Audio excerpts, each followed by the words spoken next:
In the current YouTube skateboarding climate, Gifted Hater is an unavoidable presence that generates views and comments more reliably than you can expect to see a tri-daily barrage of new Instagram posts from the Barracks. Getting spikes in view counts by adding Gifted Hater in the title is as reliable as your HOA dues increasing next year. At 2 years old, the Gifted Hater persona unlocked a previously dormant skateboarding netizen audience through portraying a mixture of peculiarly critical honesty and what some might consider meta-ironic humor. Every Thrasher edit has the same $5 rock music to it. It is so boring. It's like trying to walk the line between being core and also like not pissing anybody off at the same time. With the steady rise of the terminally online viewer, along with the allure of watching people fail, whether intentional or not, Gifted's arrival to the YouTube skateboarding community in February 2021 coincided amid the continuous decline of the Barracks reputation, thanks mainly to a horrendously managed battle at the Barracks 12, giving the aforementioned content consumer a relatively fresh type of entertainment to watch for free. Okay, the Barracks has fallen from grace. Now we can sort of see it for what it is, and we can understand what it exists to do now, and that is to make tons of money. Gifted Hater simultaneously delivers semi-serious slander of bigger skate names like Nyjah Huston and Jagger Eaton, as well as lesser-known yet widely disliked industry outcasts including Mikey Alfred and Mama Skate. Subscriber growth isn't particularly as impressive as his consistency in viewership on YouTube, where you would have to go back to late April 2022 to find an upload that has less views than his current subscriber count, via the troll post of him absolutely butchering Adele's Someone Like You. I'm going to do it anyway. I'm going to leak the news with this video, so sit tight, and all of your questions are going to be answered. I'm about to blow it out of the water, straight up.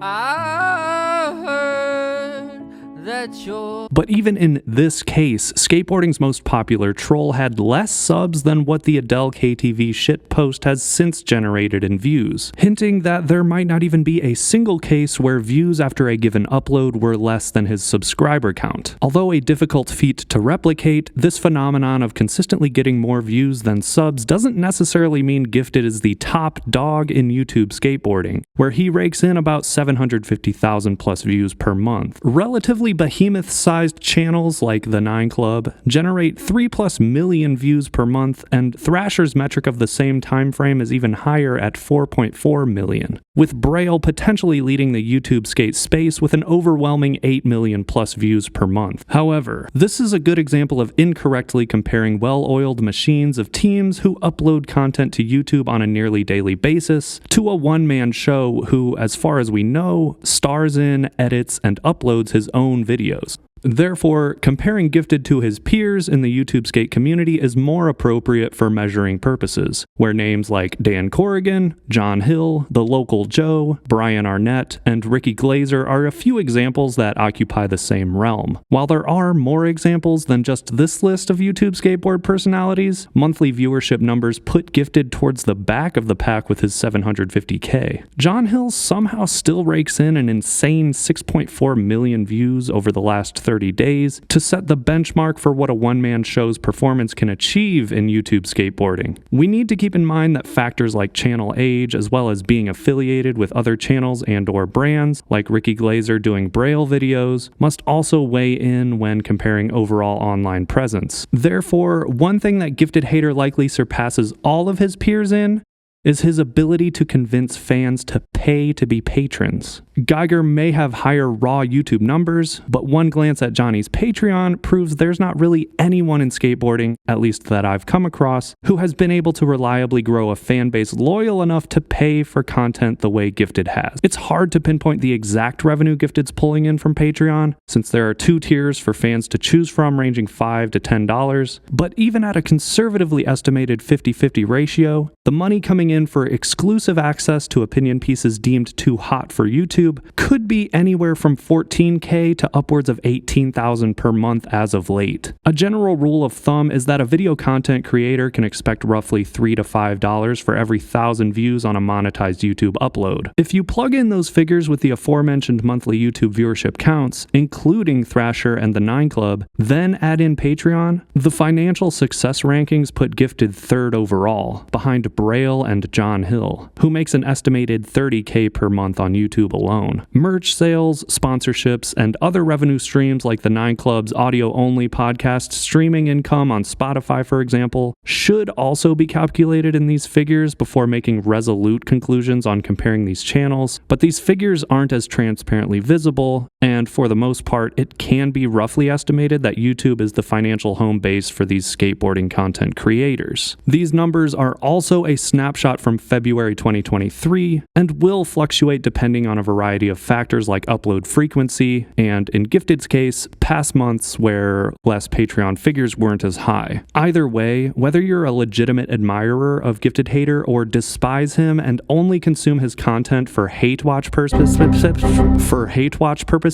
the data suggests that this motherfucker is making more money than almost anyone in skateboarding entertainment right now. Some might think that Gifted gets way too much attention and praise for the amount of work he puts into his edits, but the market says otherwise via the viewership figures, indicating that the demand for drama, in the form of someone in skateboarding talking legitimate shit about others in the industry, is too good to pass up. YouTube skateboarding has its own sectors of different fans depending on what type of content is consumed, and can vary drastically from channel to channel. Using anecdotal evidence as a gauge, the average 9 Club fan is going to be somewhere in the 35 to 60 plus age range, with the majority of the viewers' age ranges aligning with the age of the hosts on the show like Chris Roberts and company. As a result, in general, the 9 Club fans are a harmless community who just want to sit back and reminisce on the good old days of skateboarding in the late 80s to early aughts. From what I've seen in the Barracks YouTube video comment sections, there are only two types of fans. Casual fans who support the Barracks simply for uploading content about skateboarding regardless of the secondhand embarrassment experienced in some uploads, and on the other end of the spectrum you'll find the jaded, disappointed former fan who takes every opportunity to remind the Barracks about how much they suck now and how good they used to be. Things might still be evolving for what constitutes a Gifted Hater fanatic, but compared to the 9 Club and the Barracks, the GH community's demographic is likely going to be more skewed towards young adolescents. Otherwise, how else would you explain the amount of parents' credit cards that must have been used to get those Patreon figures so high? Not to mention the relatively more aggro comment sections that arise wherever Gifted's name is present. But in all seriousness, the Gifted persona has certainly mutated from the visceral, hate-filled character that was so palpable in year one. And as far as like prices go, they're pretty normal. I saw someone complaining about the prices on one of the Barracks posts. Someone, I don't know, normal price between like, what, 60 and 80 bucks. This is like the first glaring issue, is that Dan's doing this 22-minute verbal diarrhea monologue, and he hasn't bothered to look up the price of anything. What, 60 and 80 bucks? I'm sure they might have some higher end shoes, but if you... He doesn't even understand the fact that the company that he's making this 22-minute video about makes one shoe. I miss the old you. To a much more polished, industry-friendly figure during his sophomore year. If you're somebody who has a gift and you are good at something and you fucking butcher it as badly as Dan Corrigan does, then you don't deserve to have a good spot on the list. Also, Dan Corrigan's girlfriend is 12 years younger than him, so we'll put Dan in the my girlfriend is 12 years younger than me tier. February 2023 was somewhat of a groundbreaking month in terms of Gifted Hater and the core skate industry, minus the Barracks and Tyshawn Jones, of course, embracing him as a legitimate skateboarder via his Street Part, filmed and edited by Wesley Banford. The 9 Club reviewed the part. Well, Gifted Hater came out with a full part. Oh, yeah. I wanted to watch that. No, I watched it right when it came out. You watched it right when it came out? Yeah. It was, You okay? You okay? It was just like, it made so much sense. Until like watching it, but like, oh, this guy's, he's pretty good. Amazing. He knows his shit, that's for sure. But was he rocking a girl shirt in the first clip? It was like a girl shirt and then he had a Zero shirt. I'm like, oh, that's kind of sick. Oh, he's a big fan of Zero. You can skate, man. Yeah. If it'd be one thing if you were just dog shit and you just coming out here like saying some shit. Like, I mean, that's damn true. I'm not sure the last Joe name. or something? I don't know his last name either. Well, it's funny. Apologize. I mean, he goes by Gifted Hater, so. Yeah. If you see him anywhere, everyone's like, "Oh, Gifted Hater." You know what's crazy? People ask for him to come on the show all the time. I know. I see it I all the know. time, and I'm like, that would actually be awesome. I would love to sit down here with him and just talk about not? skating. Yeah. I know somewhere Chris Chan is sitting in his room like that was supposed to be me. He got a gold Tesla in his lot, but he never had the respect like Gifted Hater did. This motherfucker then collected the YouTube/internet Infinity Stones. This is genius. Got the LGBTQ, them as partners. They roll deep. You can't come from him. He's safe. And then this motherfucker stole our show. We can't be mad about it. Following all the YouTube guidelines, say the N-word one time, do something wrong. And it's absolutely no secret that the YouTuber, that's right, the YouTuber known as Gifted Hater, is not only getting flowed Last Resort shoes and who knows what other core brand skate products, but he's in cahoots, if not fully an amateur writer for Enjoy Bag of Suck legend Jerry Sue's company, Science Fiction Fantasy. With the core industry's acceptance of Gifted Hater, does he now stand for something more than a modest YouTuber publishing juicy gossip uploads that only comment sections and Slap message boards talk about? By the way, Slap has chatted about Gifted Hater so much that the thread dedicated to him is now the 9th most viewed photo video thread in the message board's history as an online forum. So what's the point of all this research about one skateboarding YouTuber? Why does his name pop up so much in skateboarding related comment sections? Why does putting the name Gifted Hater in a title guarantee easy views, clicks, and engagement? Others have pointed out that he's popular with the younger audience, which is what makes up skateboarding's most densely populated age demographic. And the reason he's popular is because he's offensive, and can be looked up to as a role model like an older brother figure. He looks like a little kid, and I don't think he's gotten his first chest hair yet, and he sounds like he hasn't gone through puberty. You know, he sounds like Aaron Cairo if Aaron Cairo was on estrogen for a few years. Damn. I don't think kids think of him as like a father figure like they do with Ben DeGrow.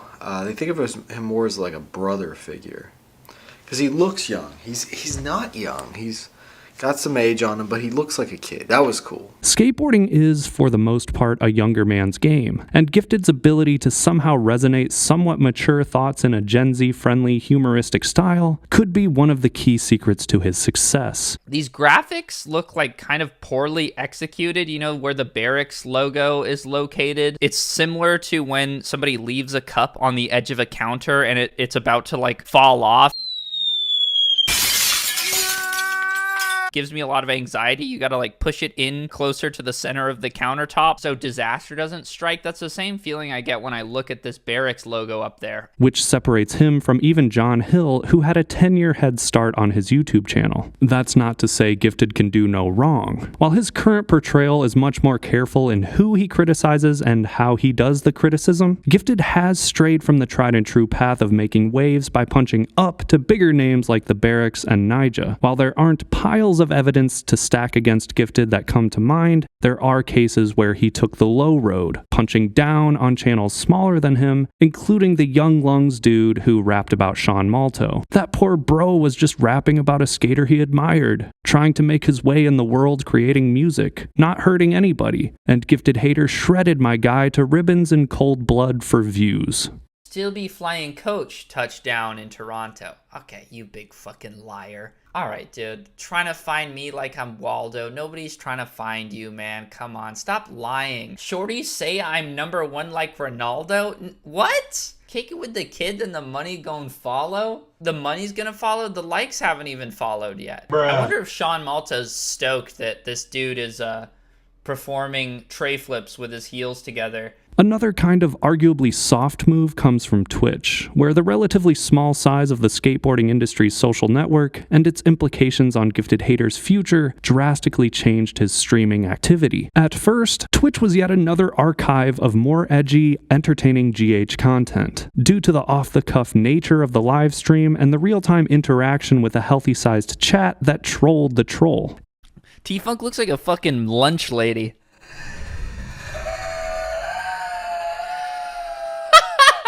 In mid-2022, Gifted had hit 50k subs on YouTube, and his popularity was spawning rogue Twitch clip YouTube channels he didn't create himself, which quickly garnered thousands of views per upload within a couple days. Considering the implications of the industry blacklisting him in the event that a bad take was captured live in 4K, Gifted Hater had since removed his VODs and rarely streams on Twitch to this day. And these Gifted Hater clip channels are when I do live streams, then people download the live streams, they chop it up, they make their own thumbnails, and they put that out there. It's affecting the way that I'm presented on YouTube, which is, I've been pretty careful. Part of my brand or whatever, what the expectation is when I do a part review is now being mischaracterized. Other clip channels, please stop doing it. If you would, I would really, really appreciate it. But it's happening at my expense because I can't control what you guys do. And in my opinion, the way that you guys are doing the thumbnails and the way that these videos are being put together, it's making me come across as really fucking obnoxious on YouTube. Please do not upload my streams anymore. And if you keep doing it, if you keep chopping these videos up and putting stuff on YouTube that I don't want on YouTube, if you keep doing that, I'm not gonna be able to stream anymore. I will just stop streaming. An interesting takeaway from this change in behavior ironically brings us back to the Steve Barracks comment rant that in some ways could be argued to actually have some merit in retrospect. Barra's comment criticizing Gifted was definitely too long, going on some unnecessary tangents, but there's something to be said about the problematic nature of Gifted Hater benefiting both financially and status-wise at the expense of the Barracks and Mama Skate, the latter of whom simply attempted to sell pants for $1,500 a pair. We only replace items if they're defective or damaged. If you need to replace an item, send us an email, blah, blah, blah, and send your item to Mama Skate, 2535 East 12th Street, Suite A, Los Angeles, California, 90021. This address may sound just a little bit familiar, so let's Google it. What do you know? This is the address of the Barracks. So, in his interview with Jenkum, Gifted shared that it wasn't even him who found out that Mama Skate sold their overpriced pants out of the Barracks, yet it's Gifted who took the credit and got the praise for delivering that revelation in one of his most popular videos at the time. I think that's so crazy. And also, I thought it was crazy that in your video, you looked up the return address. oh, somebody told me to do that, but yeah. Getting protective of your brand as you grow in popularity by scolding your audience to stop making Twitch clip YouTube channels when half a year prior you made personal gains at the expense of someone else's reputation is tricky, because it's obvious now that, unlike before, Gifted has something to lose via an opportunity to be a legitimate figure in the skate industry. In the grand scheme of whatever the hell I'm talking about at this point, these are trivial details that nitpick an otherwise bigger question. Does Gifted Hater add value to skateboarding? If so, why? In answering this question, I would ask another question. Would skateboarding be more or less interesting without Gifted Hater? I think there would be a noticeable void felt by the YouTube skateboarding community if he didn't continue making content as he's done for the past couple years. And at least from what I've observed, he's come clean or avoided controversy that would have otherwise caused serious harm to people except my boy Young Lungs. One objective truth about Gifted Hater is that whether you align with his humor and or opinions, this dude's abilities on a skateboard are above average in general, to say the least. And more lenient supporters might argue he's flirting between the line of upper amateur and lower tier pro levels. Shit slinging backed up by skill goes a long way in influencing people to share your opinion, which is yet another underrated component that has helped him become a household name in YouTube skateboarding within a 2-year time span. Patreon is an interesting facet to Gifted success that begs the question, how long will the gravy train last? Is it possible that Gifted Hater will perpetually grow his patron base every month until eternity? One might think that after all the smack talk, his legitimate skate part on YouTube would soar above his other uploads in terms of views, generating interest in people wanting to see him walk the walk. But alas, the spicy Mikey Alfred 700K drama and his hit piece on George Poulos still hold a formidable lead in view counts nearly 2 weeks after his part dropped. And typically YouTube views will stagnate after that time. Maybe it's too early to tell, but articulating the nuances in skateboarding drama with a witty sense of humor is what seems to be Gifted Hater's superpower. If we're talking about essentialism and only putting what is needed, I don't think this dinosaur is needed to be seen by anybody. His skills on a board are nothing to sneeze at either, and it's safe to say that with each year that passes, Gifted's continuous infiltration of the core industry is a stark contrast to how his YouTube skateboarding predecessors were treated by the same industry. Will Gifted Hater's third year be filled with more W's than the first two? Or will we see the first big signs of disinterest via drops in view counts and patron volume? Whatever happens, it's safe to say that Jeff DeCesare is easily one of the most underrated and written off street skaters of the past 5 to 10 years. Jeff Wansong's Instagram activity alone puts the productivity levels of most pros to shame, and makes you wonder if there's a single 10-stair set left in LA that hasn't been double flipped in one way or another by the New Jersey native. As if hucking wasn't impressive in its own right, DeCesare also has manuals in his bag, and does awkward flip tricks in and out of those.